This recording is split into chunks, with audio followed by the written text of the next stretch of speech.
हाय, मैं हूं संजीव त्यागी। Crime petrol के और एपिसोड्स के लिए लिव क्राइम को सब्सक्राइब करें और बेल आइकन दबाएं।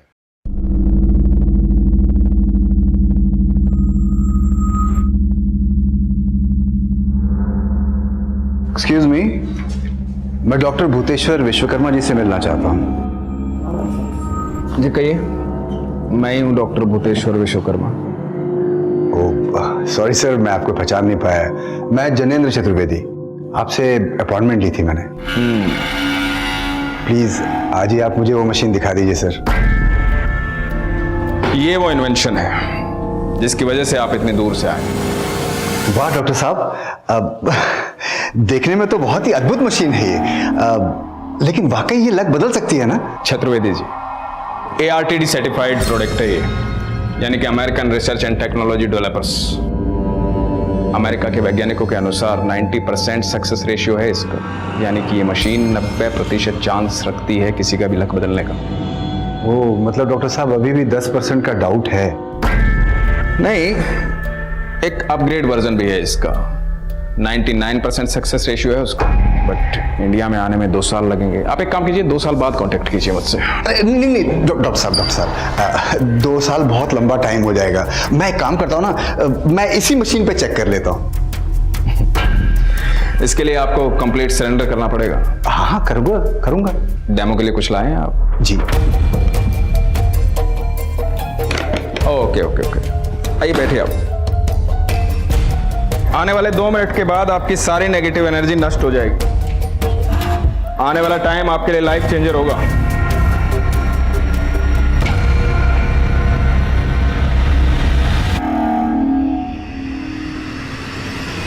Just relax.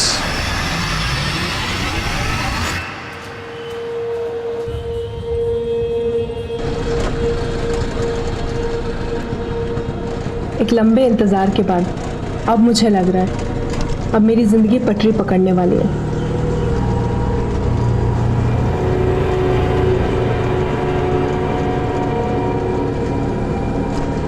पर कल तक क्यों लगता था कहीं जिंदगी का ये पूरा सफर वेटिंग टिकट पे ही नहीं काटना पड़ जाए। इस सोच की भी कई वजह थी और इन वजहों की भी कई कहानियां थी।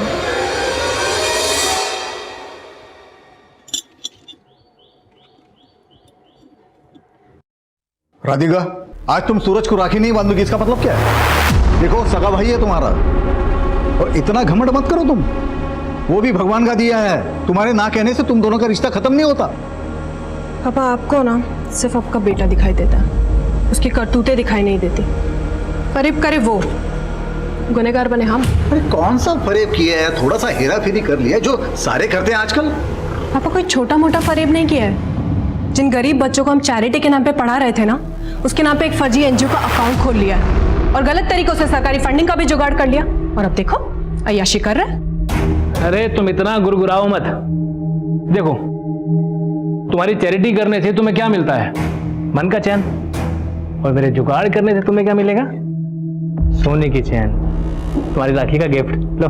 मैं तुम्हारी बेईमानी का भागीदार बनना ही नहीं है। अरे तुम पागल हो क्या? तुम सोना फेंक दिया? ये सोना जो है लक्ष्मी जी का आभूषण होता है, पता है? अरे आप कहाँ जेब में डाल रहे हैं? बाहर निकालिए। राधिका नहीं पहन रही, तुम आपको पहना दीजिए। निकालिए ना। अरे हमारे लिए क्या लाए हो? आपका गिफ्ट आपको बाद में देंगे, पहले अपनी बहन से राखी बंधवा ले। आइए लाइए। लो बहन, बांधो राखी। देखो, राखी गई भाड़ में, अब तुम्हें ना हथकड़ी बंधवाएंगे हम। बस करो राधिका, पगला गई हो क्या? हथकड़ी लगाओगे अपने भाई को त्योहार वाले दिन? आफत मत मचाओ। अम्मा देखो, आफत तो उस दिन आएगी जब ये आपके लाडले बेटे के चक्कर में ना हम सारे बर्बाद हो जाएंगे।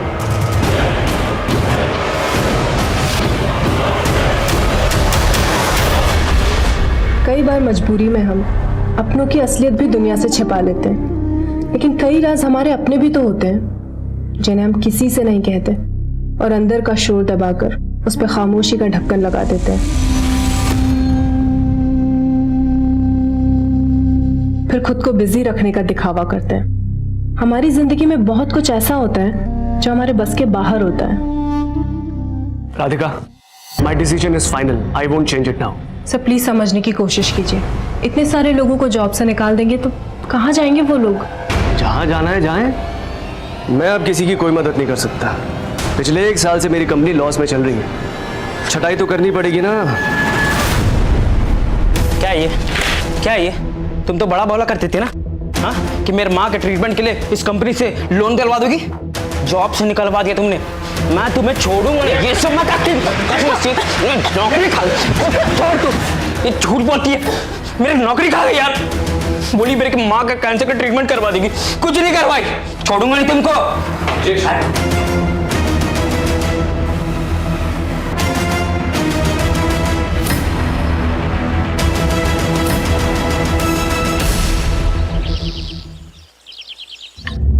अरे पैसा के पेड़ पे उगता है जो हर 2 महीने के बाद पैसा बढ़ाने को बोल देती है?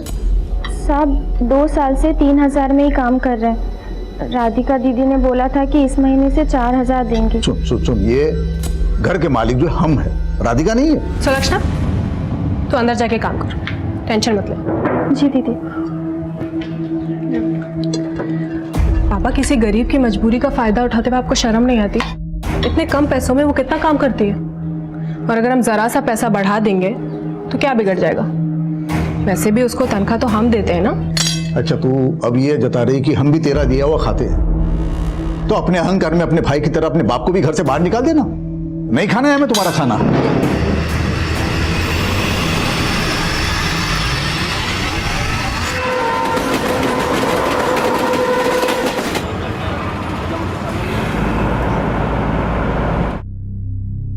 अगर आप सोचते हैं आप स्वाभिमानी हैं तो मान लीजिए, लोग आपको अभिमानी ही समझेंगे।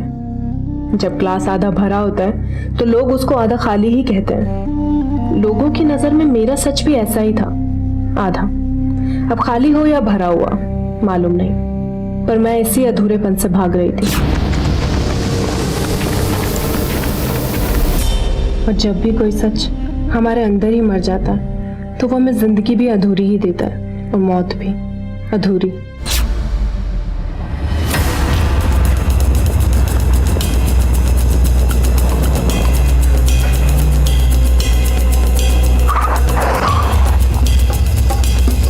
बहुत ही भयंकर मर्डर है सर। आसपास ऐसा कुछ भी नहीं मिला है जिससे लड़की की पहचान हो। कई बार तो इंसान मिट जाता है पर उम्मीदें नहीं मिटती। यूं होता तो वो होता, यूं ना होता तो वो हो जाता।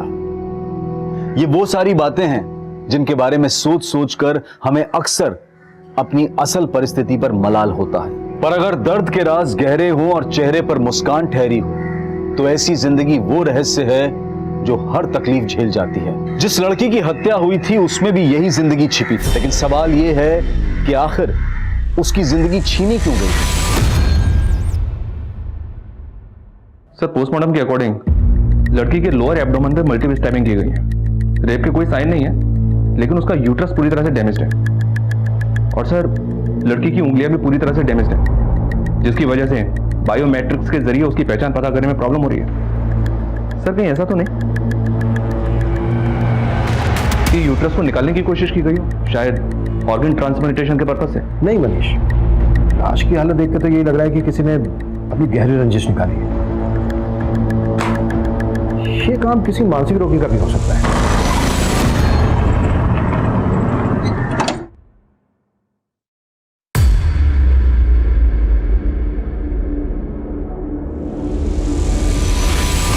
लड़की की पॉकेट से ये स्लिप मिली।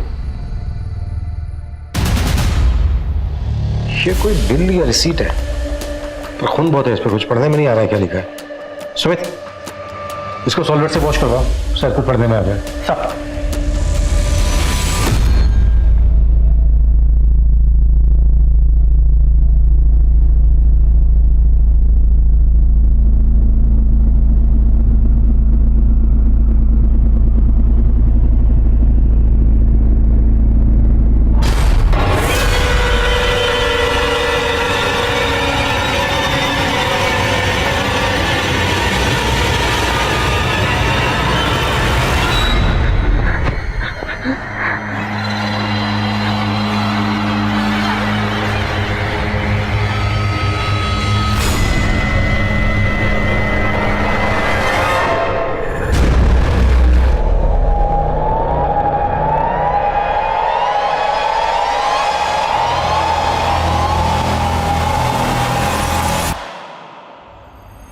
ये लखनऊ के एक यूनिसेक्स सैलून का बिल है। जी सर, इस पर लखनऊ का एड्रेस तो लिखा है, लेकिन सर सैलून का फोन नंबर नहीं है। ये बिल है 24 जुलाई का। तो क्या मर्डर से एक दिन पहले ये लड़की लखनऊ के इस यूनिसेक्स सैलून में गई थी?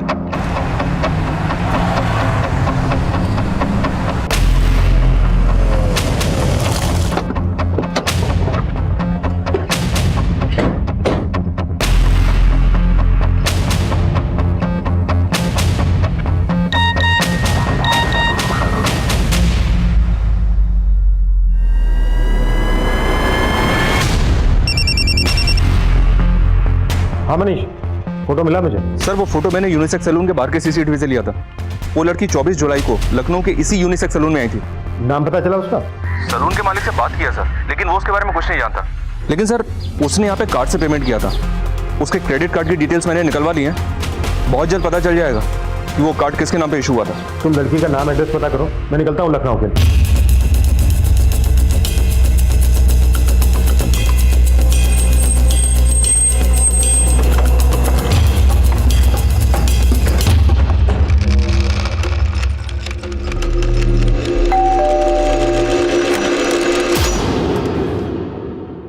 राधिका सिंह यहीं रहती है? हाँ जी, बेटी है हमारी। आप लोग कौन?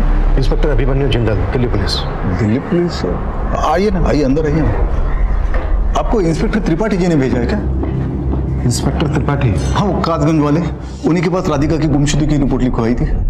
आपने राधिका की गुमशुदगी की रिपोर्ट लिखवाई थी? हाँ, अब आपको एफआईआर की कॉपी दिखाएं क्या? आप बताइए ना, राधिका को कुछ पता चला? 27 जुलाई को हमें दिल्ली में एक लड़की की लाश मिली, जिसका 25 जुलाई को मर्डर हुआ। लाश की जेब से हमें यहाँ लखनऊ के एक सैलून की रिसीट मिली है, जहां पर राधिका 24 जुलाई को गई थी। अम्मा, हम सैलून जा रहे हैं।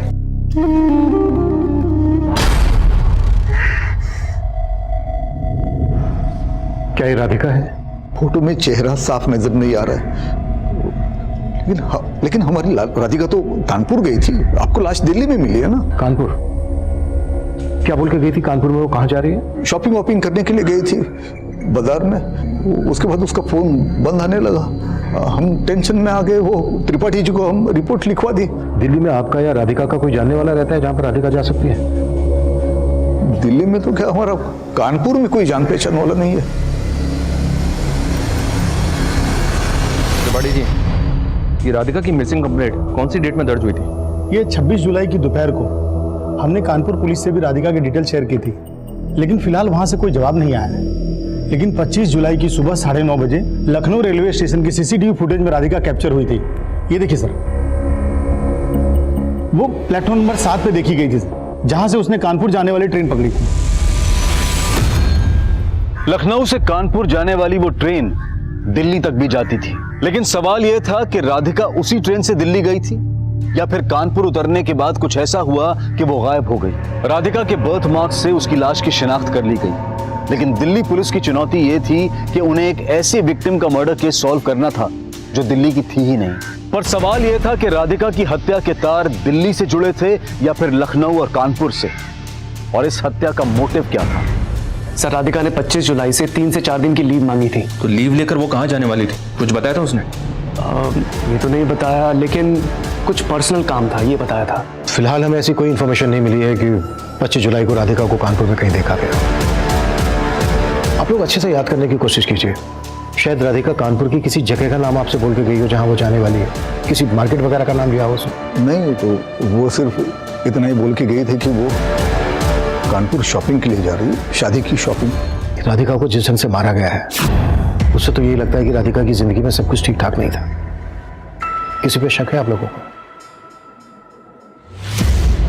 बाबूजी, अम्मा, आप सोच कर रहे हैं? सर को बताइए ना। मुझे उसी पे शक है, वही है, मैं बता रहा हूँ। किसकी बात कर रहे हो तुम? विजय दोस्त था राधिका का। राधिका? विजय, अंदर कहाँ घुस रहे तुम? राधिका से मिलने आए हम। नहीं मिल सकते तुम राधिका को। नहीं, कायब एक बात कान खोल के सुन लो। तुम हमारे नाम राशि के ना होते तो अभी के अभी हमारे बेटे को बोला गया ना, तुम्हारी कुंडली बिगाड़ दिए होते। निकल जाओ यहाँ से। जी ऐसा है, हम भी आपसे प्यार से कह रहे हैं, हम आए हैं, राधिका से मिलके जाएंगे। राधिका? क्या बात करनी है? हाँ? देखो हमने तुम्हें साफ साफ बोल दिया था पहले ही, हम बद्री जी से शादी कर रहे हैं। हमें पता तुम हमसे अब भी प्यार करती हो। बाहर निकलो। अरे बता दिया ना तुमको बद्री जी से शादी करेंगे करके, निकल जाओ। रहता कहाँ है विजय?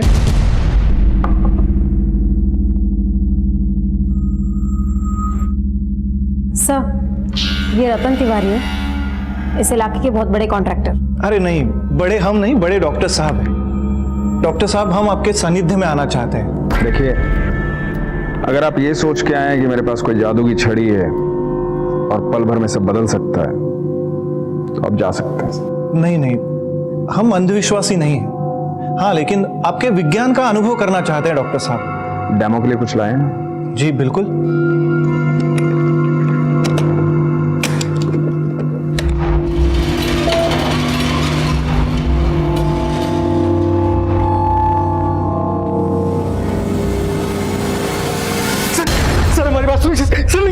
सर हमारी बात, सर हमने राधिका को नहीं मारा सर राधिका के घर वाले झूठ बोल रहे हैं सर हम प्यार करते थे राधिका को, वो भी हमसे शादी करना चाहती थी। पर राधिका ने तो तेरे साथ अपना रिश्ता तोड़ दिया था सर, लेकिन हम बचपन से एक दूसरे को चाहते थे। वो अच्छा खासा कमा रही थी, हम जॉबलेस थे, हमारा टेम्परामेंट मैच नहीं होता था। वो फ्रस्ट्रेट हो गया, हमने उसको एक दिन कुछ बोल दिया, वो बुरा मान गई सर। राधिका हमारी बात सुनो ना, Radhika please please please Radhika, हम तुमसे प्रॉमिस कर रहे हैं, हम दोबारा ऐसा कभी नहीं करेंगे। हमें तुमसे कोई बात नहीं करनी है। सर हमें तो लगता है कि उसका बाप और भाई मिलकर उसे हमारे खिलाफ भड़का रहे थे, क्योंकि वो उसकी शादी किसी और आदमी के साथ कराना चाहते थे। और ये बात तेरे से बर्दाश्त नहीं हुई, इसलिए तूने राधिका को? सर हमने राधिका को नहीं मारा सर, अगर हमको खुंदक थी ना तो उसके बाप और भाई से थी। एक नंबर के लालची लोग हैं वो, और इसी लालच की वजह से उसकी शादी एक बड़े उम्र के आदमी के साथ करा रहे थे सर वो।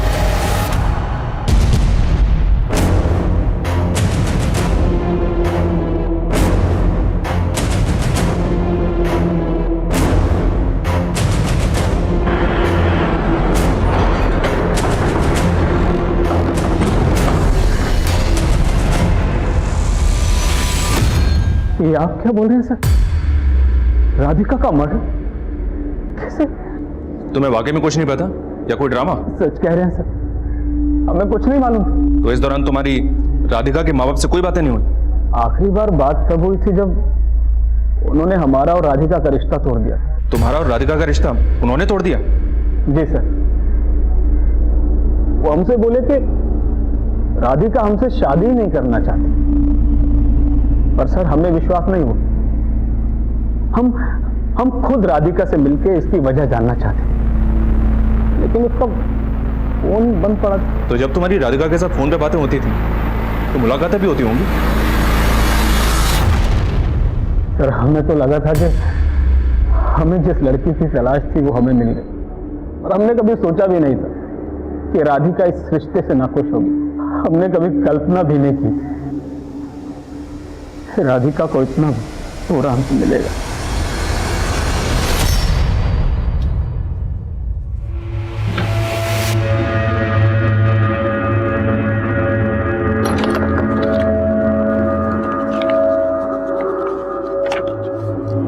पापा,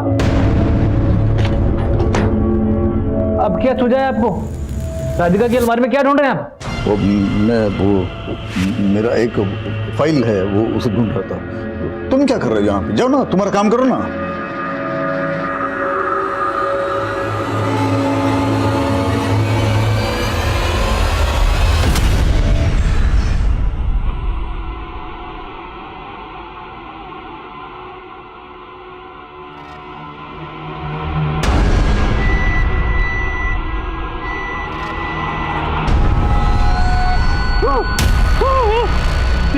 ये कहाँ आ गए हम? उठ, अबे उठ बे, उठ।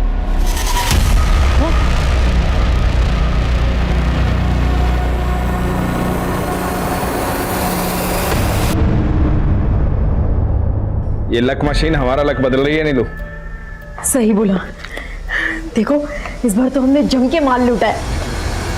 25 जुलाई को राधिका का फोन लखनऊ से दिल्ली की तरफ ट्रैवल हुआ था, और 25 जुलाई की शाम को तकरीबन 6 बजे उसका फोन स्विच ऑफ हुआ था रेठाला में। और सर यही वो जगह थी। राधिका ने 25 जुलाई को लखनऊ स्टेशन से वेद शक्ति ट्रेन ली, जो कानपुर पहुंचती है 12:10 पर, दिल्ली पहुंचती है 4:45 पर, और उसी शाम 6 बजे रठाला में उसका फोन स्विच ऑफ हुआ। इस लिहाज से तो सर कोई गुंजाइश नहीं कि राधिका कानपुर में उतरी हो।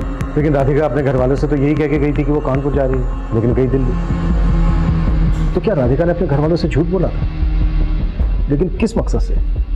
क्या राधिका का दिल्ली में कोई जानने वाला हो?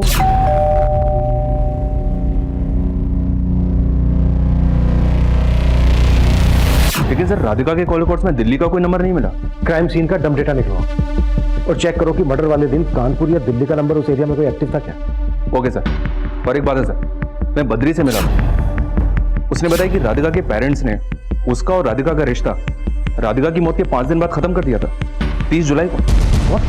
या सर, और इस बात को कंफर्म करने के लिए मैं जब राधिका के पेरेंट्स से मिला तो वो बोले हमारे लिए तो राधिका गुमशुदा थी, और जिस लड़की की शादी होने वाली हो वो इस तरह अचानक घर से गायब हो जाए तो आपको पता है ना लोग क्या क्या अटकलें लगाते हैं। बद्री जी को जवाब देना हमारे लिए मुश्किल हो गया था, तो हमने उनसे रिश्ता ही तोड़ दिया। उनका जवाब सुन के मुझे यही लगा कि शायद वो लोग इस बात को मान बैठे थे कि राधिका को बद्री पसंद नहीं था, इसलिए राधिका गायब हो गई। बद्री राधिका से 15 साल बड़ा।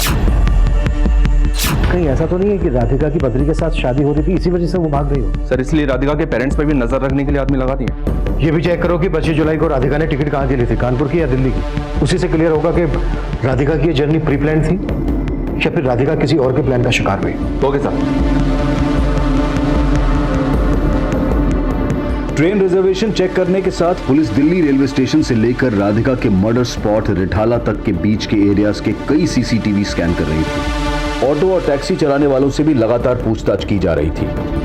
क्राइम सीन के एरिया का डम डाटा निकाला जा रहा था, और वहीं लखनऊ में पुलिस राधिका से जुड़े हर शख्स पर नजर रख रही थी।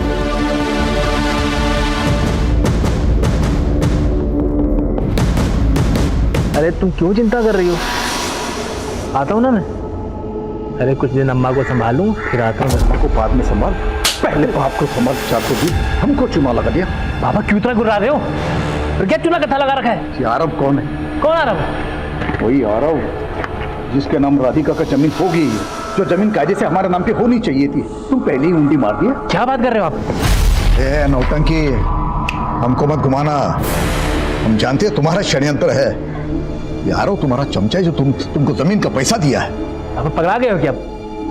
हम आरव बारव को नहीं जानते हैं।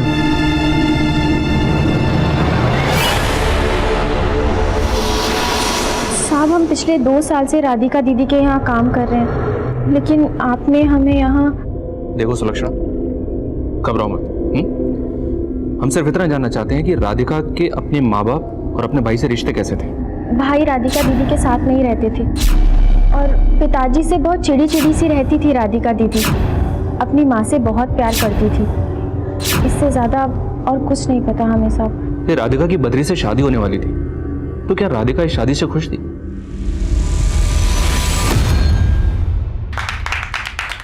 साहब जब हमने बद्री जी को पहली बार देखा था तब हमें यही लगा था कि राधिका दीदी किसी के दबाव में आके शादी के लिए राजी हुई है, और इस बारे में हमने राधिका दीदी से बात भी की थी, और वो बोली सुलक्षणा अब हमें खूबसूरत चेहरे की नहीं बल्कि सुकून की तलाश है।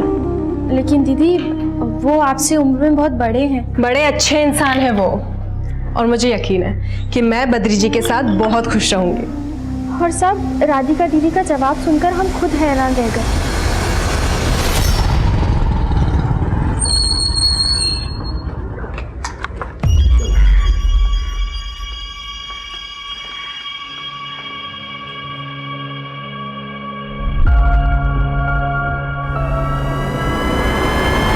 ये आप क्या कह रहे हैं सर? राधिका मेरी कलीग थी, इसलिए वो मेरे साथ फोन पर बात किया करती थी। राधिका ने दिल्ली के लिए ट्रेन पकड़ने से पहले भी तुम्हें फोन किया था? सर ऑफिस का एक पेंडिंग काम आ गया था, वो याद दिलाने के लिए उसने मुझे फोन किया था। तो राधिका रोज तुम्हें रात को 10-10 बजे ऑफिस का पेंडिंग काम याद दिलाने के लिए फोन किया करती थी? सर आप गलत समझ रहे हैं। सर मैं राधिका को अपनी बहन मानता था, मेरी वाइफ भी मेरे साथ आई है, चाहो तो आप उनसे पूछ लीजिए। अच्छा, राधिका तुम्हारी बहन जैसी थी, राधिका ने कभी तुम्हें इस तरह का हिंट दिया जो उसकी हत्या की वजह हो सके? करीब 1 महीने पहले हमारे बॉस ने हमारे स्टाफ के कई लोगों की छटनी कर दी थी। सर राधिका HR में थी, उसी ने सभी लोगों को न्यूज़ दी थी। उसके बाद ऑफिस में बड़ा बवाल हुआ था। क्या ये तुम तो बड़ा बोला करते थे ना, हाँ, कि मेरे माँ के ट्रीटमेंट के लिए इस कंपनी से लोन दिलवा दोगी।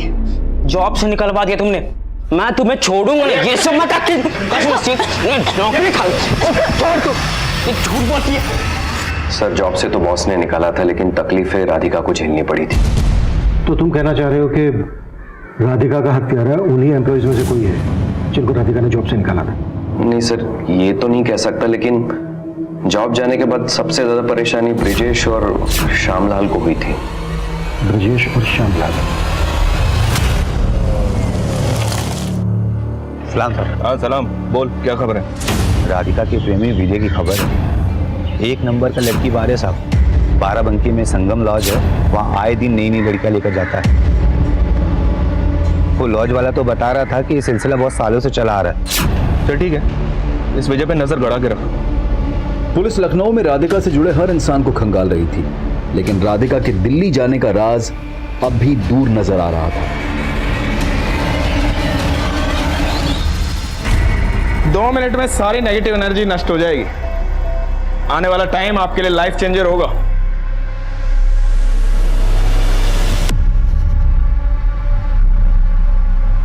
Just relax. कितने पैसे? बहुत पैसे हैं। सारे पैसे। अरे इसका मशीन तो बंद कर, मर जाएगा। जल्दी। हेलो, हे भाई साहब। सर हमने कुछ नहीं किया सर। सर क्या है, हमको बार बार उठा लाते हैं सर आप लोग। अभी तो उठा उठा के कुटेंगे भी अगर तूने सच नहीं बोला था। सर सब कुछ तो बता दिया आपको। सब कुछ, लेकिन तूने ये 3,40,000 रुपए का हिसाब नहीं किया अभी तक, जो राधिका के अकाउंट से तेरे अकाउंट में ट्रांसफर हो रहे थे किश्तों में। कभी 20,000, कभी 30,000 और एक बार तो सीधा 1.5 लाख। क्यों पैसे ले रहा था राधिका से? मदद के नाम पे हम उधार पैसे ले रहे थे राधिका से। उधार ले रहा था या फिर ब्लैकमेल कर रहा था राधिका को? सर नहीं सर, ब्लैकमेल नहीं कर रहे थे सर। सर कसम खा के बोल रहे हैं, हमको बहुत प्यार करती थी, हमें दुखी नहीं दे। प्यार? अभी तक कितनी प्रोस्टिट्यूट के साथ सोया है तुझे याद भी है? इसलिए मारा ना तूने राधिका को क्योंकि उसने तुझे पैसे देने बंद कर दिए थे? मानते कि हमने उसको धोखा दिया था, लेकिन मारा नहीं है उसको। राधिका तुम यहाँ क्या कर रही? कौन राधिका? देखो ड्रामे मत करो, मैंने देखा है किसी को। किसको देखा है तुमने? क्या बात कर रही हो राधिका? कहाँ छुपा है उसको? सर इसी वजह से उसने हमारे से रिश्ता तोड़ दिया था। हम बस उसको मना के अपनी जिंदगी में वापस लाना चाहते थे बस, लेकिन हमने उसको मारा नहीं है सर। आरव? जी सर। सर राधिका की जमीन आरव के नाम हो गई है, वो जमीन जो दादाजी ने राधिका के नाम करी थी। हमें तो इसमें राधिका के वकील का कोई झोल लग रहा है। नाम क्या वकील का? सत्येंद्र मिश्रा। वो तो ये भी बताने के लिए तैयार नहीं कि आरव है कौन। सुमित, वकील की डिटेल ले इनसे, जाके मिलो और पता करो आरव कौन है। राधिका की जिंदगी की कई ऐसी परतें थीं जिनके कई चैप्टर्स थे, और आरव भी एक ऐसा ही सीक्रेट चैप्टर नजर आ रहा था जिसके बारे में कुछ साफ नहीं था। राधिका के घर वाले आरव को राधिका का कोई धोखेबाज प्रेमी मान रहे थे, जिसके चक्कर में राधिका ने अपनी जमीन भी उसके नाम कर दी थी। पर सच सबको चौंकाने वाला था, लेकिन ये राज भी अब तक कायम था कि 25 जुलाई की शाम को राधिका दिल्ली कैसे पहुंची। धीरज भाटिया, तू तो कह रहा था तुझे पता ही नहीं है राधिका दिल्ली गई थी, जबकि राधिका की ट्रेन टिकट तेरे बुकिंग आईडी से हुई है, कौमजी 124। किराया आईडी है ना? हाँ सर, वो राधिका मुझसे टिकट जरूर बुक करवाती थी, लेकिन मैंने कुछ नहीं किया है सर। कुछ नहीं किया तो ये बात तूने हमसे पहले क्यों नहीं बताई? मैं डर गया था सर। देख, अब कुछ भी मत छुपाना हमसे और ना ही झूठ बोलना। राधिका दिल्ली में कहाँ गई थी? वो रिठाला। रिठाला? नहीं, राधिका का मर्डर हुआ था। देखिए सर, मुझे इसके बारे में कुछ नहीं मालूम। राधिका अक्सर रिठाला जाया करती थी। क्यों जाया करती थी? नहीं पता सर। रिठाला में किससे मिलने जाती? पिंकी छाबरा से। ये पकड़ तुम। हाँ सुमित। सर मैं उस लॉयर सत्येंद्र मिश्रा से मिला, वो बता ही नहीं रहा है कि आरव कौन है। बोल रहा है कि जब तक हम लोग कोर्ट के ऑर्डर नहीं लाएंगे वो हमें कोई भी स्टेटमेंट नहीं देगा। What?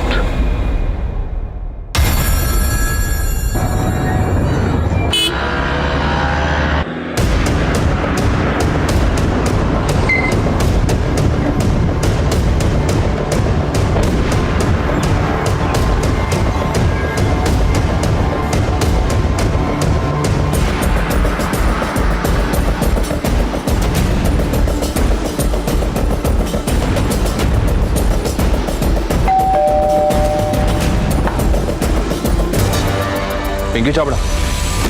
क्या? राधिका जी की लाश? पिंकी छाबड़ा, हमसे कुछ भी छिपाना मत।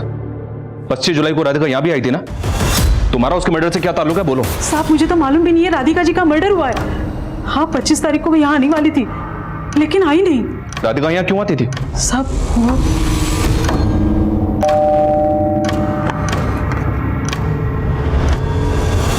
आरव कैसा है पिंकी जी? एकदम मस्त है। आरव देखो कौन है आपसे मिलने। आरव की मम्मा आ गई आरव के पास।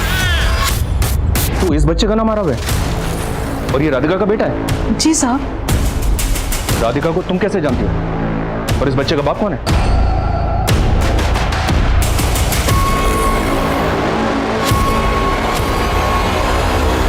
सर आप मुझे फिर गलत समझ रहे हैं। सर मैं राधिका को बहन मानता था, वो बच्चा मेरा कैसे हो सकता है? जब से वो बच्चा आरव पैदा हुआ पिंकी के पास रह रहा है।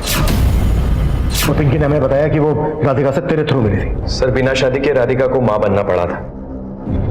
वो अपने बच्चे को साथ में नहीं रख सकती थी, इसलिए मैंने उसे बहन समझकर उसकी मदद की थी।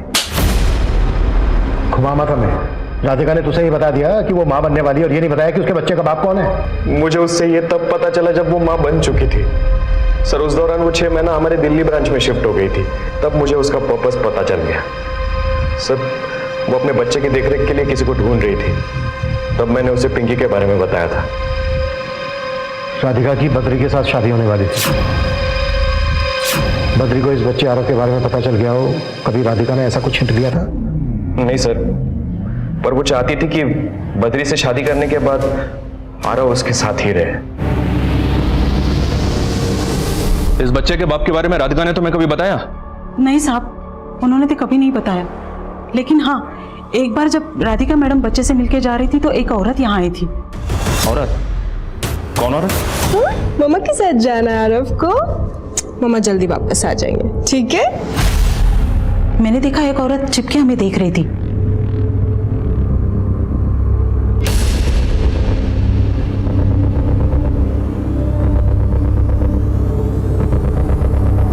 राधिका मैडम जाने के बाद वो यहाँ आई और राधिका मैडम और बच्चे के बारे में पूछने लगी। वो औरत थी कौन? पता नहीं साहब। उस औरत का स्केच बनवा सकती हो? जी साहब। वो औरत कौन है जो राधिका के बारे में जानकारी ले रही थी? उसका अभी तक कुछ पता नहीं चला था। और ना ही पिंकी ये बता रही है कि आरव का पिता कौन है। वो औरत राधिका के मर्डर के पीछे हो सकती है। धीरज ने हमें बताया था राधिका ने दिल्ली अपना ट्रांसफर करवाकर अपने बच्चे की डिलीवरी की। एक काम करो, दिल्ली के सारे क्लिनिक्स हॉस्पिटल छान मारो, वहां से हमें जरूर कोई ना कोई लीड मिलेगी।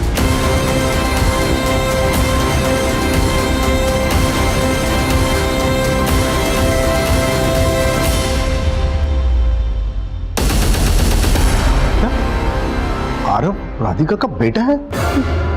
ये कैसे हो सकता है? ये झूठ है। देखिए हमें राधिका के कलीग धीरज और इस औरत पिंकी ने यही बताया कि आरव राधिका का बेटा है। यह है पिंकी, जानते हैं आप इसको? नहीं, इसको नहीं जानते हम। पिंकी ने हमें बताया कि यह औरत राधिका और उसके बेटे आरव के बारे में पूछताछ करने आई थी। इसको जानते हैं? नहीं, इसको भी नहीं जानते हम।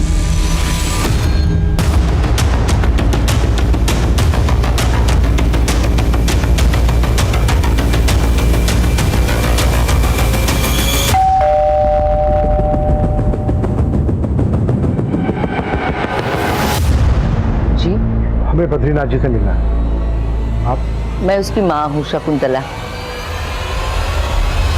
क्या राधिका का एक बेटा है? जी। अच्छा इस औरत को जानते हैं आप? हमें शक है कि राधिका के मर्डर में इस औरत का हाथ हो सकता है। नहीं सर, हम नहीं जानते। बद्रीनाथ जी, राधिका के कलीग धीरज ने हमें बताया था कि राधिका आपसे शादी करने के बाद अपने बच्चे आरव को आप ही के साथ रखना चाहती थी, अडॉप्ट करके। क्या ये सही है? हमारी हमेशा से एक विश थी कि हम शादी के बाद एक अनाथ बच्चे को अडॉप्ट करें और उसे माँ का प्यार दें। क्या आप हमारी ये विश पूरी करेंगे? हाँ सर, हमने तब राधिका को कह दिया था कि हम शादी के बाद कोई अनाथ बच्चा अडॉप्ट कर लें, लेकिन सर हमें बिल्कुल भी अंदाजा नहीं था कि उसका कोई अपना बच्चा था।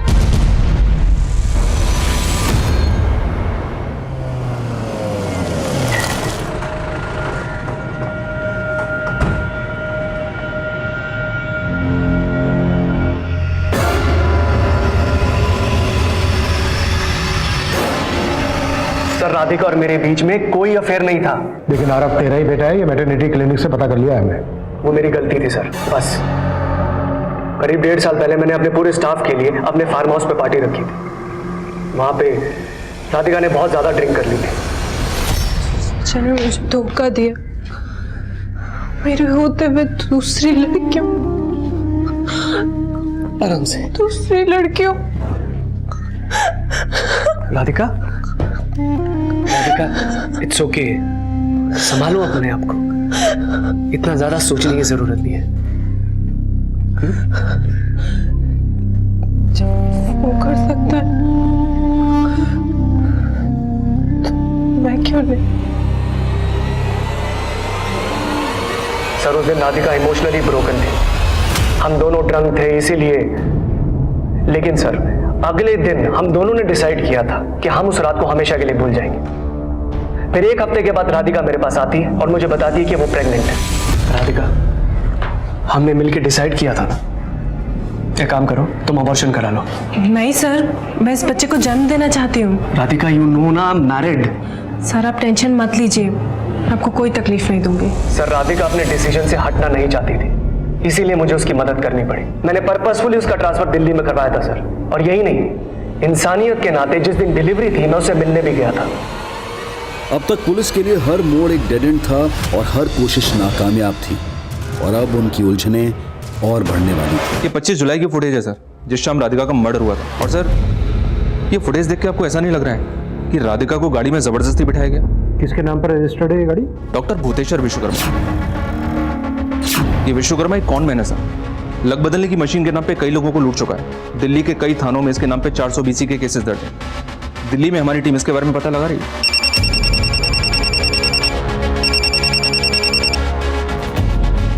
बोलिए बद्रीनाथ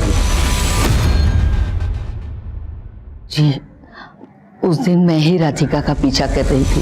उस वक्त मैं भी दिल्ली में ही थी, अपनी भांजी से मिलने गई थी, और उसी सोसाइटी में मैंने राधिका को देखा। इसलिए मैं उसके बारे में पूछताछ करने के लिए वहां गई। पर सर मेरी माँ ने सिर्फ उत्सुकता में राधिका का पीछा किया था, उसकी हत्या में इनका कोई हाथ नहीं।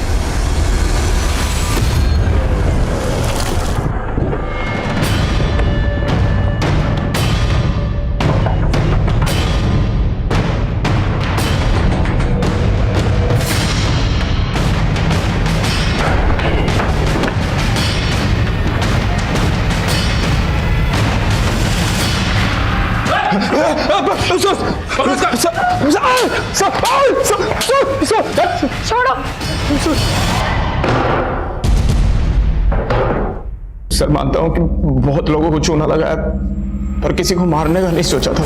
सर उसने हमें ब्लैकमेल किया सर, इसलिए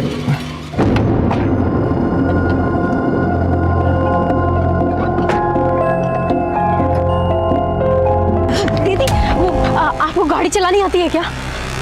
हाँ क्या हुआ? वो मेरे हस्बैंड को हार्ट अटैक आया है। चलिए मैं देखती हूँ। भाई साहब आप ठीक है ना? भाई साहब क्या कर रही हो? ये बैग क्यों अंदर डाल रही हो मेरा? कौन है तुम लोग? क्या कर रहे हो ये?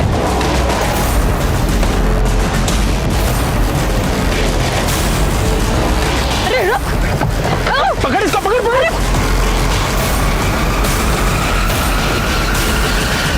उठा कौन जिसे तुम लोगों से ये सब करवाया?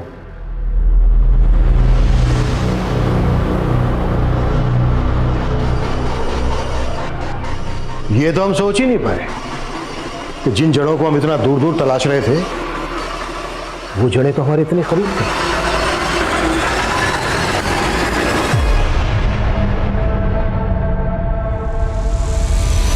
तो क्या सोचा था बे? हमको चंपत लगा के भाग जाएगा? एक मर्डर किया है ना, अब दूसरा भी करना पड़ेगा। सिर्फ इसके हाथ और पैर काटने नहीं कहा था हमने, इसके जिस्म का एक एक हिस्सा काट। इतनी नफरत? ऐसा भी क्या बिगाड़ा था राधिका ने तुम दोनों का? उसने हमसे हमारा पति छीन लिया था। आए दिन धीरज उसके साथ फोन पर ही चिपके रहते थे। हेलो, हाँ राधिका, हाँ तुम्हारी दिल्ली की 25 जुलाई की टिकट बुक करवा दी है। अरे अरे थैंक यू किस बात का, तुम भी ना। चलो टेक केयर, बाय। और फिर पता चला कि दिल्ली में उनका बच्चा भी पल रहा था। रतन भैया को बताया हम, इनका भी खून खोला और निकाल ली हमने भड़ास। अब मेरी सुनो तुम दोनों। धीरज राधिका को सच में अपनी बहन मानता था, और वो बच्चा धीरज का नहीं किसी और का था। अब तुम अपने हाथ से देखना, जेल में निकल जाएगी भड़ास।